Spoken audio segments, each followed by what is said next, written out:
Queridos, paz e graça, sinto-me feliz em estar com vocês em mais uma pré-aula. Sinto-me feliz em fazer parte da maior escola bíblica do mundo, da maior escola do mundo, que é a Escola Bíblica Dominical. Nós somos da EBP em Foco, Escola Bíblica de Professores em Foco, aqui da DTO. Quero agradecer você que tem nos seguido, que tem nos honrado, deixando discreto, que tem sempre deixado orações, que está nos ajudando nesse projeto de divulgação. Se inscreva na nossa página, faça parte do nosso grupo de oração, ore em prol desse projeto, ore em prol da Escola Bíblica Dominical. Hoje nós estamos aqui para gravar mais uma pré-aula, para falar um pouquinho da lição de número 12, caminhando para o final do semestre, do trimestre, que é maravilhoso falar sobre caráter, é maravilhoso repercutir esse assunto na sala de aula. Eu queria que você prestasse bem atenção, porque hoje nós vamos falar da lição de número 12. Ela tem como leitura bíblica em classe Mateus 1, capítulo 1, versículo 18 ao 25. Leia, mande o WhatsApp para os seus alunos, mande pedaço da lição, mande despertador para o seu aluno para que ele possa acordar cedo para vir à escola dominical. A lição de número 12 hoje fala José, o pai terreno de Jesus, um homem de caráter. É uma lição muito boa. Nós vamos ler o tópico para você entender e vamos explicar o tópico, deixar abaixo, copie e cole para você anexar seus pensamentos e levar para a sala de aula. Quero mandar um grande abraço a todos que estão conosco, que estão nos ajudando nesse projeto. Que Deus possa te abençoar, que Deus possa te honrar como tem nos honrado. Vocês estão nos honrando e Deus é quem vai fazer com que as coisas aconteçam na vida de vocês por tamanha dedicação. A introdução diz, nessa lição estudaremos que a Bíblia revela sobre a vida de José. Eu queria que nessa introdução você falasse que sobre José nós temos aqui uma excelente lição que vai nos levar e nos levará a entender que um caráter de um homem salvo tem uma grande facilidade e tem aquilo que nós chamamos aqui de sutilidade em entender os planos de Deus. Então, o homem que tem um caráter salvo, ele tem uma grande facilidade de entender os planos de Deus. É diferente aqui, querido, do homem que ainda traz consigo traços e vestígios de alguém que ainda não foi transformado pelo Evangelho. José, ele nos mostrará nessa lição como se comportar diante aqui dos planos de Adonai. É isso que você deve levar para a sua sala de aula e abrir a introdução dizendo que nós vamos aprender muito com José. Nós vamos aprender como se comportar diante da dificuldade, como ter aquilo que nós chamamos de caráter salvo. É essa a explicação nessa introdução. O tópico número 1 diz, José é o pai de Jesus. Fale nesse tópico que com a designação de José carpinteiro, e isso aqui é interessante, essa designação aqui, todos nós se referimos e nos referimos ao nome José como José o carpinteiro. Marido de quem? Marido de Maria, a mãe de quem? A mãe de Jesus Cristo. É essa designação que nós temos. Parece aqui à primeira vista que temos muita informação sobre este personagem. Quando nós lemos a Bíblia, parece que nós vamos ter muita coisa sobre José. Parece que nós vamos estudar muita coisa sobre o pai de Jesus, sobre a história do pai de Jesus. Mas é interessante que ele aparece somente aqui no início dos evangelhos de Mateus e de Lucas e na descrição, somente na descrição aqui do nascimento de Jesus com uma completa genealogia. É nesse tópico, nesse início que ele aparece. Mas depois aqui da introdução, você vai notar que fica assim uma certa desilusão, fica aqui por que não dizer um vago sobre a história de José. Só vamos ouvir falar de José nas passagens relacionadas aqui ao nascimento de Jesus e ele volta a aparecer aqui a segunda vez quando Jesus tinha 12 anos de idade. Nunca mais é mencionado, pelo menos o que nós podemos dizer aqui nos textos canônicos da Bíblia. Nós não vimos mais falar sobre José. Então, isso é o que nós temos sobre José.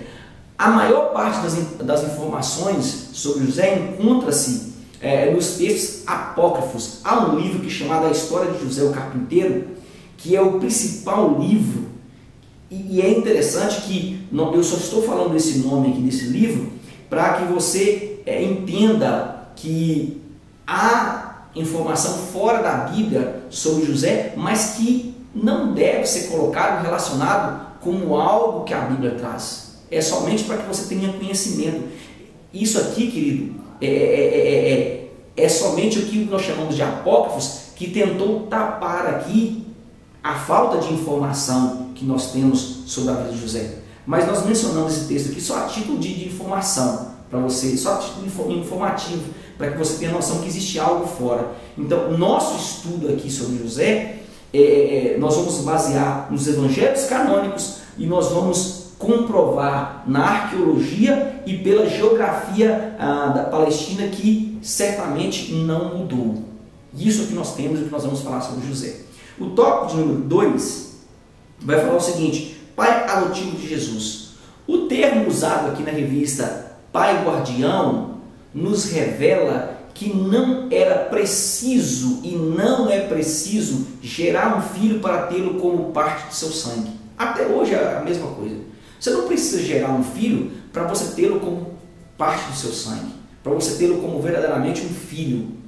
Os filhos adotados são filhos, é isso que você deve entender. O amor é o mesmo, o carinho é o mesmo. E é interessante que José nos mostra esse exemplo, permanecendo como pai em todo o tempo, em todo o processo, cumprindo o papel aqui e aguardando o cumprimento de todas as promessas que ele havia escutado de quem? Escutado do seu próprio Deus, escutado de Adonai. José, é interessante você frisar que graças a José, Jesus é ingressado aqui na genealogia de Davi. Então ele recebe o nome, o sobrenome do que nós chamamos de conceito do judaísmo, da família judaica, como filho de José o carpinteiro. E ele tem essa ramificação. Mesmo sendo filho de Deus, ele está na genealogia de Davi por causa de José. Ok? Para prosseguir aqui, para você entender, há um texto, tópico número 3, vai falar José, um sonhador obediente.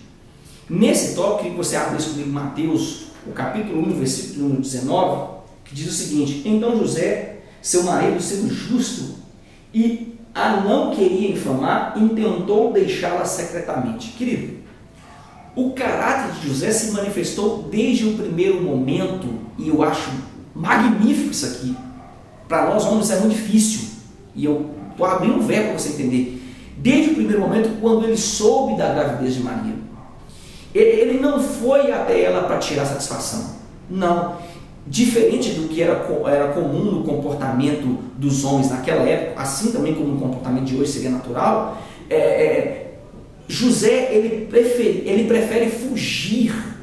Parece um tanto estranha a interpretação de Mateus quando fala sobre isso, que classifica José aqui como justo. Eu não gosto desse termo aqui. Por que, pastor Elias? Eu não gosto desse termo justo aqui por causa da atitude que ele teve, porque não envolve justiça. Eu vou te explicar aí para você ter noção. Nesse contexto aqui cultural veterotestamentário, nós podemos dizer que justo era quem praticava a justiça naquele tempo, de acordo com a velha lei. É por isso que eu estou falando isso para você. Se José apelasse para a justiça segundo a lei de Moisés, Maria ela seria condenada à morte por lapidação. Se não houvesse aqui alguém ou alguma intervenção das autoridades romanas para impedir tal execução. Por quê? Porque eles viviam numa época em que a aplicação da velha lei tinha algumas limitações impostas por Roma. Roma coordenava, eles estavam sendo escravizados por Roma, era essa edição de Roma, mas era Roma quem era dono. Roma tinha colocado o seu governo sobre Judá, sobre Jerusalém. E isso é interessante. Eles eram um povo dominado. E isso deve ficar claro. É interessante você frisar que José, ele entende e se coloca como parte do plano de Adonai ao decifrar que o sonho, o seu sonho, não era um sonho comum, era algo diferente. José sabia e soube decifrar que não era um sonho comum. Se fosse hoje, alguém levantaria e dizer assim: eu sonhei, mas isso é coisa da minha cabeça. Não, José soube decifrar. José teve raciocínio, ok? O tópico de número 2 vai falar o caráter exemplar de José. Nesse tópico, você vai falar que José ele não quis acusar Maria de infidelidade, mas ele resolveu deixá-la em secreto, como o texto que eu li de Mateus 1,19. Ele resolveu deixar em secreto. Nós não sabemos aqui se ele exigiu do pai de Maria a devolução que ele teria pago, como era a tradição dos judeus naquele tempo. Eu creio que ele não exigiu, porque senão ele não teria deixado em secreto. Mas é interessante você frisar isso, que era um direito dele exigir aqui o que nós chamamos de devolução do que ele teria pago pelo casamento. As atitudes de José aqui, ela vai nos revelar e nos revela que ele era um homem pacífico, ele era um homem conciliador. José era um homem bom, que se difere aqui de justo, como eu falei antes. Por quê? Porque se ele fosse justo, ele teria feito justiça diante de todos, diante da situação, mas ele preferiu ficar prejudicado do que apelar aqui por sua justiça e ter os seus direitos. Olha aqui, que caráter magnífico de José. Olha que exemplo para nós cristãos quando se trata de um plano de Deus. Às vezes nós falamos assim, se fosse comigo eu faria a mesma coisa. Não, querido. Hoje nós temos alguns problemas na nossa família, nós não entendemos como plano de Deus, nós entendemos como plano humano. E há um plano de Deus em todas essas circunstâncias. A Bíblia diz que todas as coisas cooperam para o bem daqueles que amam a Deus. Aonde está o plano de Deus no problema que você está passando? Aonde está o plano de Deus na situação que você está vivendo? É isso que você precisa entender. É isso que você precisa enxergar como José enxergou. O tópico de número 2, do item 2, ele vai falar um homem temperante. Dentre esses direitos que José tinha, nós vimos aqui o direito de marido que ele vai abrir mão em respeito ao projeto divino. É difícil? Mas José abre mão do direito de marido. E isso é interessante você frisar. Muitos têm dito de Maria aqui como uma mulher escolhida por Deus para a concretização dos seus planos. Mas eu penso, e é um direito meu pensar, assim como você também pode pensar, que mesmo diante dos planos de Deus para Maria, José também, eu penso que José é parte desse plano. Que José também foi um homem escolhido por Deus. Olha que interessante. Apesar de todas as compreensíveis dificuldades aqui que nós vimos em torno de José, ele aceitou prontamente as instruções do anjo que lhe apareceu. Então, primeiro nós temos aqui uma visão e ele aceita essa visão, diferente do sistema em que nós estamos vivendo. Então, ele também foi uma escolha de Deus para o plano e ação da vinda do Messias, do nascimento do Messias, o que nós chamamos de Yeshua HaMashiach, Jesus Cristo, o enviado de Deus, o Messias. O tópico de número 3 da nossa revista diz assim: a nobre missão de José. É para você levar nesse tópico e entender esse tópico que, ao assumir a paternidade de Jesus, José se coloca como tutor, ele se coloca como guardião, ele se coloca como pai, assim como você também no dia de hoje, assim como você, professora, também é tutora dos seus filhos, tutora da sua classe, e aprofunda esse termo, porque nós não somos donos dos nossos filhos. Se engana aquele que acha que é dono. Nós não somos donos, nós apenas administramos aquilo que Deus nos confiou. Filho, Deus nos confiou para que nós possamos administrar, mas Ele leva na hora que Ele quer, Ele tira na hora que Ele quer, porque Ele é dono da vida. Então é dele, o projeto é dele, e isso não pode ser discutido. Então ele tem aqui um papel de tutor, ele tem um papel de pai, e como pai ele está nos mostrando que todos os filhos no olhar humano tinha a legalidade e assumir essa legalidade diante do olhar humano como judeu. Jesus vai ser olhado como judeu na legalidade humana por causa da tutoria de José. Então ele tem o parecer judeu por causa de José. Ele tinha a legalidade de se apresentar aqui como um judeu legítimo, ainda que não fosse sangue de José, mas ele estava na família de José. Ele foi circuncidado, e isso é magnífico, cumprindo todos os planos, toda a lei. Ele não quebrou a lei, ele cumpre a lei, e isso deve ser falado. O tópico número 2 do item 3 vai falar o seguinte: proteger Jesus em seus primeiros anos. Querido, as atitudes de pai de José, elas se manifestam e são vistas quando? Essa é a pergunta. Quando são vistas as atitudes? Anote para você ter noção. Primeira atitude, quando no nascimento de Jesus, tinha algumas atitudes antes, mas há um destaque aqui para você entender, que quando no nascimento de Jesus, ele era o único presente em todo o processo de nascimento e cuidado com o Messias. Você imaginou o que é para um homem ver a mulher em trabalho de parto? Ele era o único presente que estava nesses cuidados. É algo interessantíssimo para você falar. Segundo, na circuncisão, que era lei de todo menino judeu no 8º dia. Então, há aqui algo magnífico. Assim como a apresentação também no templo. Era o dever de quem? Dos pais, do pai em específico. E José cumpre esse dever. Ele manifesta a atitude de pai. Terceiro, na guarda de Jesus, quando ainda criança, quando Herodes determinou a matança de todos os meninos recém-nascidos. José, ele sai com Maria. Ele viaja quilômetros, anda quilômetros a pé para guardar o Filho de Deus. O plano humano aqui, se relacionando com o divino, é algo magnífico para ser comentado na sala de aula. Como Deus trabalha, e o trabalhar de Deus em nossa vida vai além do que nós pensamos. O tópico de número 3 da nossa revista, já caminhando para o finalzinho, diz o zelo pela formação espiritual de Jesus. Preste bem atenção nesse tópico para você entender o que eu quero passar aqui. Os pais de José, os seus pais, eles foram exemplo como todos os pais deveriam ser e como os pais são aqui espiritualmente, tanto no campo espiritual como também no campo material. Entende isso aqui? Por que eu estou falando isso?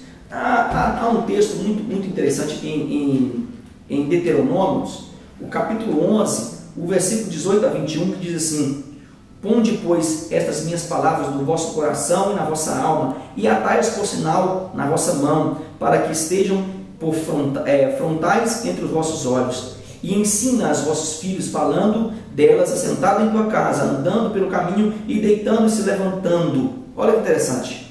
Esse texto está nos revelando e nos revela que o aprendizado de um filho, ele não deve ser somente na escola. Não é o papel somente da escola. Há um complemento na educação da escola.